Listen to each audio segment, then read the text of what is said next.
Hi guys, welcome to the Wrestling Retrospective, and in this video I'll be doing my review of WWE Crown Jewel 2024.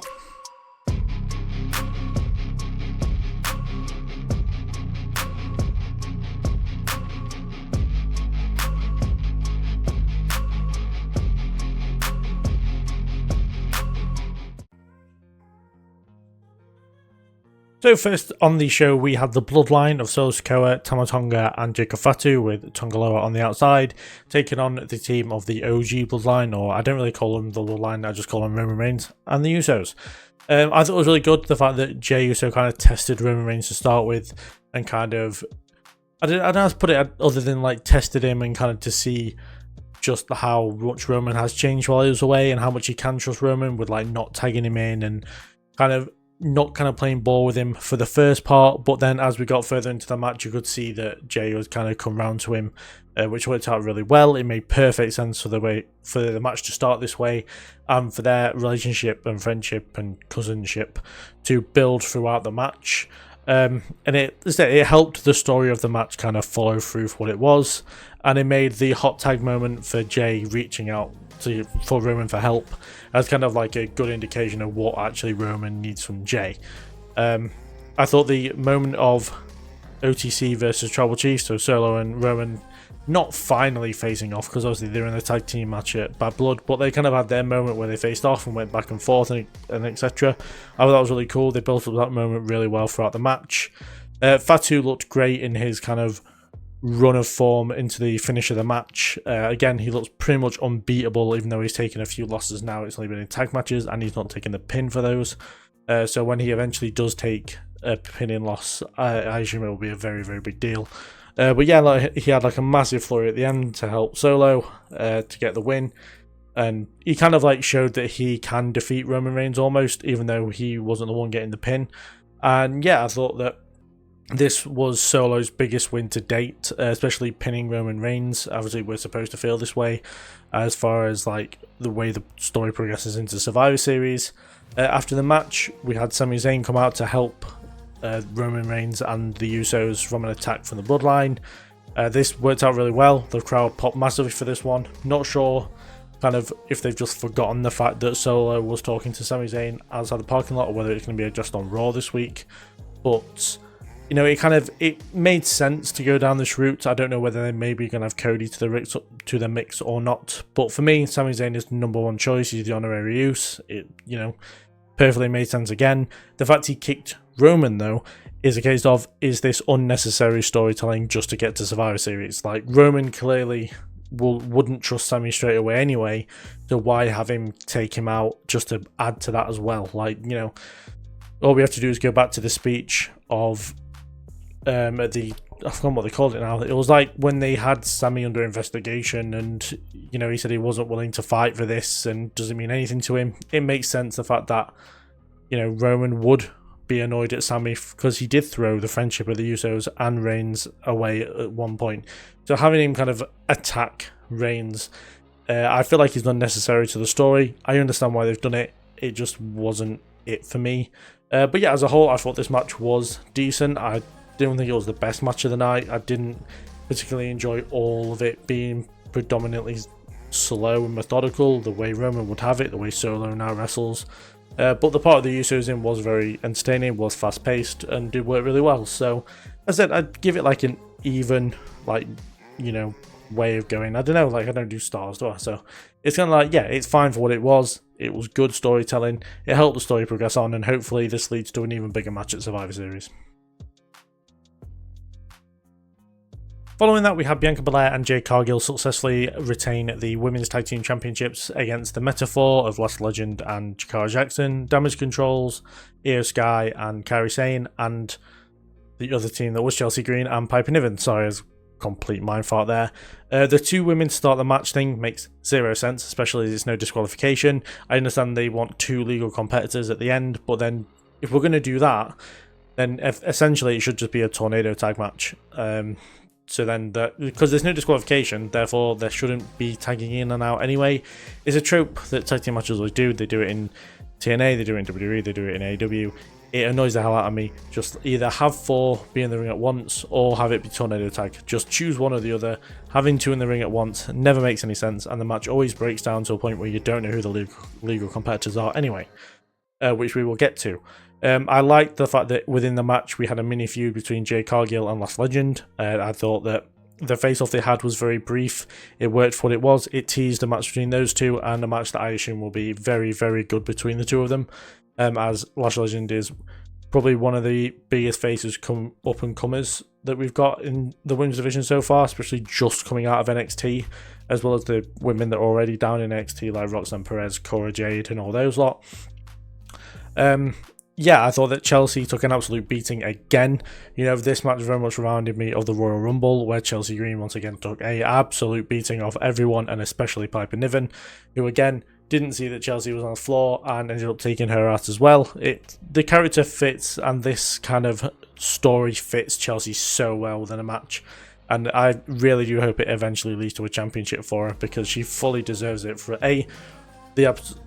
for the absolute brutality that she endures during matches, and the fact that her character is just so entertaining and so good, you can't not get behind her. And in 2025, I genuinely hope she becomes a champion.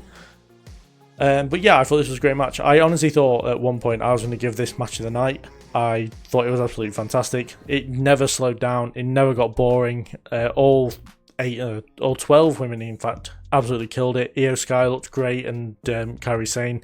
I know I haven't really talked about them much in this, but they were fantastic throughout. But you come to expect, especially from Io Sky, this kind of performance. Jade, her interactions were very brief, which is something I've noticed is becoming more and more common with her. She's not really wrestling a lot, so then when I assume this is saving her for when she goes on a singles run. She will wrestle more often and kind of showcase that a bit more, but I do worry the fact that they're not liking the way that she wrestles under the WWE way, and that's why she doesn't wrestle a lot. You know, compared to Bianca Belair, she doesn't really have singles matches on the weekly shows or anything like that, which concerns me a bit, but I kind of get it if they're going to save it for something else. Yeah, Bianca was arguably the MVP of the match, if it was Chelsea Green. Those two were fantastic. Jakara Jackson and Lash Legend had great showings on their debut on Premium Live events, and yeah, it makes the most sense that Bianca Belair and Cargill retain the championships. I assume what will be next for them will be Liv Morgan and Raquel Rodriguez, as they kind of teased it on Raw last week anyway. For me, Io Sky, though she lost here, she did get the win in the Fatal 4-Way match on SmackDown last week. I hope that this starts to build her up towards a more, I wouldn't say more dominant reign, but like she becomes a threat towards the Royal Rumble. I feel like she's definitely someone who deserves a Rumble win, and someone who could definitely take that spot at WrestleMania. But again, there's a lot of moving parts within the women's division right now. As far as like Rhea goes, she could win the Rumble, Bianca could win the Rumble, Jay could win the Rumble. Io, I feel like, should be in there. But then you also got the feuds with like Nia Jackson, Tiffany Stratton going on. You've got all this other stuff. Like I say, the storytelling in the women's division is improving, like very, very good. The women's championships themselves have been like to a point where they're growing in prestige. It's been a very slow build for those, but I feel like we're getting back to a point where they feel important again, like they did when they first became in WWE. And I've put that genuinely down to Bianca and Jade. I think the fact that they've defended them a lot, and the fact that they defend them regularly and in good matches, proves that, like, you know, the women's tag division can work if they put investment into it, which is something I've been asking for a long time. So yeah, very happy with how this all went down. Arguably, I'd put it as second best match of the night in my opinion. I know that's very controversial with how the women's division and especially the women's tag division is seen, but honestly, the women absolutely cooked in this match, and it was really, really good. After that, we had Seth Rollins defeat Bronson Reed in what was a really solid match in my opinion. I think that there was no surprise in saying that this was Reed's best match to date. I thought that Rollins made him look really good. I want to like say that it was or almost compare it to the match that Rollins had with Omos at Backlash a few years ago, or maybe last year. But it's kind of a different kind of role. Like, Bronson isn't this massive 7'3" guy that can barely move. Well, I suppose Omos isn't that bad, but you know, it's the case of like, in a way of making someone look good and dominant in defeat, Rollins absolutely did the job perfectly for this one. I think he made Reed look great. I feel like a lot of people are going to see this as, oh, he's lost, therefore all the momentum's lost. I don't think that's the case at all. I feel like, if anything, this helps out Reed. He took a former world champion, arguably the best wrestler in WWE currently, to the limit yesterday afternoon. And, you know, it shows that Bronson can hang with that group of people. I don't think it's going to be a consistent thing as far as seeing Bronson Reed take on these kind of people on pay-per-view or premium live event. But it's going to be something we see on Raw, I feel like, more often. Obviously, he took Braun Strowman to the limit, and I think he defeated him in a match at some point, I feel like, but I might be wrong. I know the last man standing match is the one that Braun won. But yeah, I thought this made Bronson Reed look really good. Rollins, I feel like, is a case of he needs to win here, and I said it in the predictions video, he needs to win here so he becomes a threat come Royal Rumble. I feel like it's something that WWE, I know they've got Survivor Series just around the corner, but the Royal Rumble is something that they need to be considering at this point as far as who's going to look like they should be winning that match. Rollins is definitely a person you need to be making that case for. He could get a Rumble win this year, especially if like Punk comes back and goes for a world title. Rollins' way back to CM Punk could be via a Rumble win. But yeah, I thought this was a solid match. What it wasn't a 5-star classic, but it did the job, was to make Reed look really good. Rollins said he was going to make Reed famous, and I certainly agree that he did that. After that, we had Liv Morgan defeat Nia Jax to become the inaugural Women's Crown Jewel champion in a match that, well, I'm not going to lie, it wasn't great. It wasn't good either. It was fine. You know, it wasn't a bad match. It was just okay for the most part. I think for me, it was the most unpredictable match on the card, which helped it a lot as far as watching it wise. Like, I just generally didn't know who was going to win, which is always enjoyable when you can't really predict who's going to come out the victor. But then as soon as Tiffany Stratton came out and was cashing in, then she wasn't cashing in, then she was just there, then Raquel got involved. And I know we were expecting a ton of shenanigans in this match, and that's exactly what we got. But it just became less organised, less, you know, the fluidity of the match kind of left it. You know, Morgan and Jax kind of, even though they're not known for being the best in the ring, you know, they kind of got into a motion where they were kind of clicking a bit. And then they did the whole tease cash in, and they kind of lost that in a way. And sometimes it kind of works, and it works really well. For me, I kind of just got lost in what the fuck was going on. And yeah, it kind of dropped off for me at that point. And then, you know, Dom and Raquel got involved, and they cost Nia the match. And it all worked out. And, you know, it was always the way that Liv was going to win this match without there was no way that she was going to pin Nia clean, just because it wouldn't logistically make sense. But, you know, for me, you know, one of the champion versus champion matches was going to end in DQ. This was always going to be the one that was going to do it. And yeah, I don't know. It kind of, for me, Liv won in the Judgment Day style, which makes perfect sense. And in my opinion, she's more deserving of this championship accolade. I know that it's pretty much not going to mean anything apart from when they go to Saudi Arabia for whatever show they do earlier in the year and for Crown Jewel later on in the year. But yeah, it just wasn't great. It wasn't very enjoyable. I wish that Tiffany had cashed in. That probably would have improved my thoughts on this match, but the fact that they just went straight into the presentation of the championship and then kind of everything kind of just left, it was like, that was fine. You know, it was okay for what it was, which is the overall thought of what I had after the match had finished. And it's, yeah, kind of how I feel about it now. So Randy Orton versus Kevin Owens didn't happen, never started, never was going to start. Like, Owens attacked Orton with a chair to begin with, and we never really got any control over the situation. One thing that is doing my head in is Randy Orton's entrance. It's way too long. It goes on for ages. It gets really tedious. I don't sing voices along with it or anything like that. It annoys me when the fans do. I don't want to be like a negative bastard about it, but I just don't like it. I have a WWE live event in a few days, and I kind of just don't want to sing voices. I know that I'm probably going to because I'm a mark, but just watching it on TV, it just takes so long for him to get there, and it's so unnecessarily long. It feels like at times the song itself restarts like 3 times. It's just not great in my opinion. I'm glad that Kevin Owens cut it short, but then we didn't even get a match out of it, which isn't great. My brother pointed out to me during SmackDown the fact that a lot of matches start with pre-match attacks now, and yeah, there was 2 on this one, where you had Bronson Reed and Seth Rollins kind of go at it before the bell. And obviously I thought that this one was going to start the same way, but it turns out we didn't even get a match. But yeah, I think it's something that actually in retrospect, he's probably right. And, you know, he's very intuitional, my brother. But yeah, like, I know, and my reply to him was, would you rather start with a pre-match attack or finish in a disqualification? So, in my opinion, and I think he agreed as well, the fact that I'd rather start with a pre-match attack than have a DQ finish. But you know, for me, this worked really well. We were fools for thinking we were going to get 7 matches on this card. We were all very surprised when they announced 7 matches, and of course, we just didn't get it. And it went down to 6 matches, which is kind of Triple H's safe place. So yeah, for me, it made sense that this didn't happen.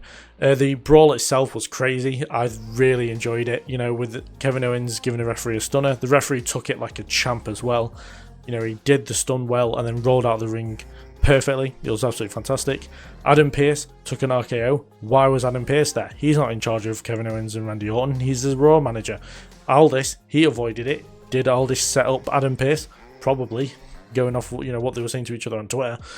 But yeah, I thought it was very enjoyable as an attack, as far as, like, especially when we get a lot of breakaway brawls between people. The fact that this just didn't stop until both of them were taken out worked really well for a pay-per-view. I can't imagine how much in bills WWE are paying security. It must be astronomical. But yeah, I think for the most part it was really good. It worked really well to progress the story. I assume we'll probably get this match in some kind of stipulation at Survivor Series.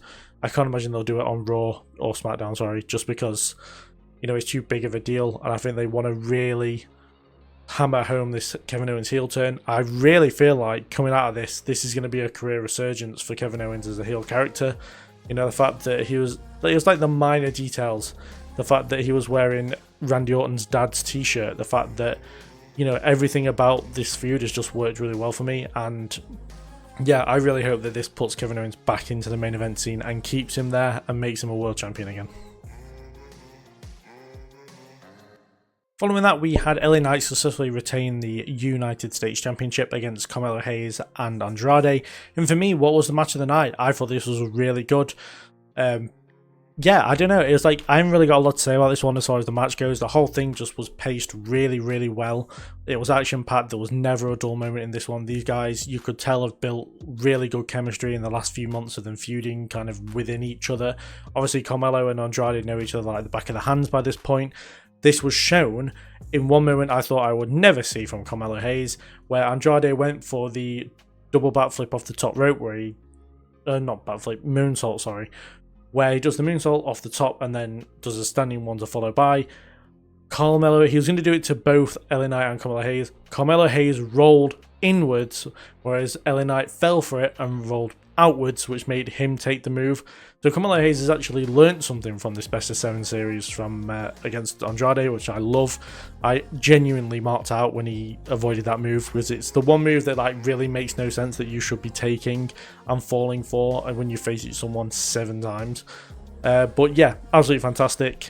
The moonsault again from Andrade, when he went, it seemed like he was going to do a splash one way, and then he did a moonsault the opposite way and took out Knight. I had a heart attack. I thought that Andrade had lost the plot, but you know, again, it's just those little things that you know, AJ Styles said it. It's about the little things in wrestling, and it works really well in this match. Every little bit was like a little homage to something else that they've done within the feud. It was just really enjoyable. Yeah, fair play to LA Knight, who missed the top turnbuckle. I know a lot of people are like, oh, he botched, whatever. But to be fair, he saved it really well and still did the German suplex to Andrade off the top rope. He kind of like, he didn't hang on. He kind of just restored his balance on like the middle or bottom rope and then did it anyway. It was really cool. And the way that, I mean, like I said, he saved it really well. But yeah, for me, it was a brilliant match by far. Probably not by far. It was match of the night, like, a bit. Like, for me, it was this match and the women's tag match that like that really killed it for me. I thought that they did really, really well. I was expecting a lot more out of the kind of the Bloodline match and the Cody Rhodes and Gunther match, and they kind of didn't live up too much to the expectations that I had. But I'm glad that 2 surprises I wasn't really expecting. I think I said on my predictions this was a dark horse match of the night, and yeah, they absolutely delivered on that one. But the women's tag match had no right to be as good as it was, and I'm actually really happy they did that well. And yeah, I'm really happy with the result of the match. I'm very happy that the US champion is still LA Knight. And yeah, I look forward to seeing what he goes on to do next. Because please, though, don't give us Andrade versus Carmelo Hayes. I never want to see that match again. And finally, in the main event, we had Cody Rhodes defeat Gunther to become the inaugural Men's Crown Jewel champion in a match that was great, in my opinion. It didn't really live up to the expectation that I had. I put that mostly down to Gunther and his pacing of matches, and the fact that Cody is kind of met him at that point, which is good. Like, as far as like the way people like their wrestling is, it pretty much comes down to perspective. Like, my opinion is I'm not a big fan of slow matches. And this was one of those, in my opinion. It didn't really pick up to near the end. Everything else was very slow and methodical, which sometimes works really well. Didn't work for me here. The fans doing the wave was like the thing that pointed out to me the most. I know it was a lot of case of having fun in that. The way I see it, if the fans are doing the wave, they're bored. Like, there's a lot of Raw episodes where the fans randomly start doing the wave, and it's because they're bored shitless. I don't think it was the case with the fans here. Or maybe not all the way, but for me, it was kind of a big indication of how this match was going, in my opinion. And I kind of agree with it to a certain point. Gunther, for me, I think is really good if he's doing matches in a powerhouse way. But when he's doing it in like the submission-based style of wrestling, when all he's doing is kind of going for submissions like he was here, it really doesn't work for me. It's why I didn't enjoy Daniel Bryan matches that much. I definitely prefer Danielson matches. But Daniel Bryan matches in WWE is something I wasn't a big fan of, and this is kind of why it's very submission based. It's why I don't like Bret Hart matches either. It's kind of like I said, it's a matter of perspective. It's just not my kind of thing. I think the decision, I don't know. I don't want to like piss people off away saying it's a crap match. It was a good match. Do not get me wrong, but like, for example, the chokehold. The fact that they're so inconsistent with how the referee decides how someone has passed out. Sometimes they just wiggle their hand a bit or can see that they've passed out and they just end the match. Sometimes they do the thing where they pick up the arm, and if they do that 3 times, they're out. And there's no consistency to it. Just choose a way of doing it and go with it, because the inconsistency really does my head in. But yeah, I say Gunther, I think whenever he starts mocking people, there was a point in the match where he starts slapping Cody and he's like, oh, is that all you've got? Or something down the lines of that. When he does that against superstars that have a very good words, man. It's for people that have a very high resiliency within them, you know, like the likes of Sami Zayn or Cody Rhodes or maybe a John Cena in the future. As soon as he starts doing that kind of slapping and stuff, you know he's going to lose, because it costs him every time. Instead of going for the win and inflicting more damage on your opponent, he just decides to mock them, and it never works against that kind of babyface, and it cost him again here. But the thing that absolutely pissed me off the most was the finish. The whole chokehold, rolling back and pinning somebody, I hate it so much, because the person that has perfected that submission, ideally, should know how to get out of that position as well. Like, they would have learned how to get out of a pinning submission, a pinning situation while being in that submission. We've seen people kick out of it loads of times. And, you know, I always go back to Shayna Baszler and Becky Lynch from WrestleMania 36 and the fact that that's how Becky got the win in that one.